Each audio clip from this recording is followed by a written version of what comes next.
Hello friends, आज की video है फंडामेंटल्स ऑफ मैनेजमेंट। हमारा सब्जेक्ट है बीबीए फर्स्ट सेमेस्टर 101, इसका कोड है।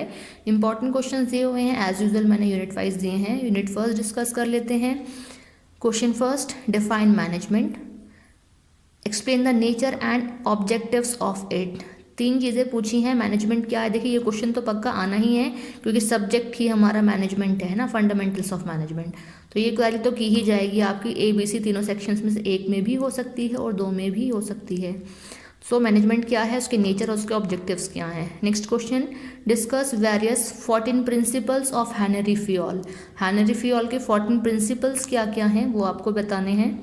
Next question third, discuss the contribution of Taylor's and Fayol's in management, कि मैनेजमेंट में टेलर्स का और हेनरी फियोल्स का क्या कंट्रीब्यूशन है वो आपको बताना है। आई थिंक आपने ध्यान दिया होगा साइंटिफिक अप्रोच और जो हमारी एडमिनिस्ट्रेटिव अप्रोच है वो इन दोनों लोगों ने ही दिया, तो बेसिकली आपको उसी के बारे में क्वेरी की गई है ना। Next question, define the significance of management. Management के सिग्निफिकेंस क्या है वो एक्सप्लेन करनी है। Next unit second, question first, define planning with its features and process. Planning क्या है, उसका फीचर्स, उसके प्रोसेस भी आपको एक्सप्लेन करने हैं। एग्जाम में जो क्वेश्चन काफ़ी बार रिपीट हुआ है वो प्लानिंग और प्लानिंग का प्रोसेस पूछा गया है। नेक्स्ट क्वेश्चन है, explain various techniques and importance of planning. तो प्लानिंग की टेक्निक्स और प्लानिंग की इंपॉर्टेंस बताने हैं। Next question third, explain the concept of decision making with its process. कह रहे हैं डिसीजन मेकिंग क्या है और उसका प्रोसेस आपको बताना है। Next unit third, define organisation with its nature. Organisation क्या है और उसके नेचर बताने हैं। Next question, define the concept of organisation structure in detail. तो ऑर्गेनाइजेशन स्ट्रक्चर क्या है वो आपको डिटेल में बताना है। Next question of unit third question, discuss the concept of delegation of authority. कि जो अथॉरिटी है, मतलब डेलीगेशन ऑफ अथॉरिटी क्या होता है। डेलीगेशन मतलब किसी और को दे देना है ना, टेम्प्रेरी बेसिस के लिए अथॉरिटीज़ को, that is known as delegation of authority. Next question is difference between centralisation and decentralisation. तो ये दोनों टॉपिक्स आपको एक्सप्लेन करने हैं। एग्जाम में ऐसा भी हो सकता है कि दोनों ही टॉपिक आपके आ जाएं या फिर इन दोनों में से कोई एक आए। मैक्सिमम जो आता है हमारा सेंट्रलाइजेशन आता है। Next question fifth, difference between authority and responsibility.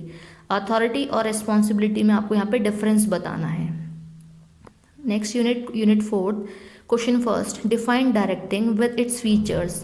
Directing और उसके फीचर्स बताने हैं। Next question, explain various principles and techniques of directing. Directing के प्रिंसिपल्स क्या हैं और उसकी टेक्निक्स आपको एक्सप्लेन करनी है। नेक्स्ट क्वेश्चन है third, define motivation with its type. Motivation और मोटिवेशन के टाइप्स बताने हैं। सो मोटिवेशन के टाइप्स हैं पॉजिटिव और नेगेटिव मोटिवेशन, ये आपको एक्सप्लेन करना है। Next question fourth, describe the मास्लोस theory of motivation. तो मास्लोस थ्योरी मोटिवेशन की वो आपको एक्सप्लेन करनी है, ट्राइंगल बना करके एक्सप्लेन करनी है। 5 उसमें पॉइंट्स हैं, है ना, ये आपको एक्सप्लेन करनी है। Question fifth, discuss the concept of leadership with its styles. Leadership क्या है और उसके स्टाइल्स क्या हैं वो बताने हैं। Question six, define communication with its process. Communication क्या है उसका पूरा प्रोसेस आपको एक्सप्लेन करना है with the help of diagram. Next question, discuss formal and informal communication with its types in detail. कि फॉर्मल और इनफॉर्मल कम्युनिकेशन क्या है, उनके टाइप्स क्या हैं, ये आपको एग्जाम क्वेश्चन डिटेल में याद करना है जिससे कि एग्जाम में डिटेल में लिख सकें। लास्ट यूनिट है यूनिट फिफ्थ।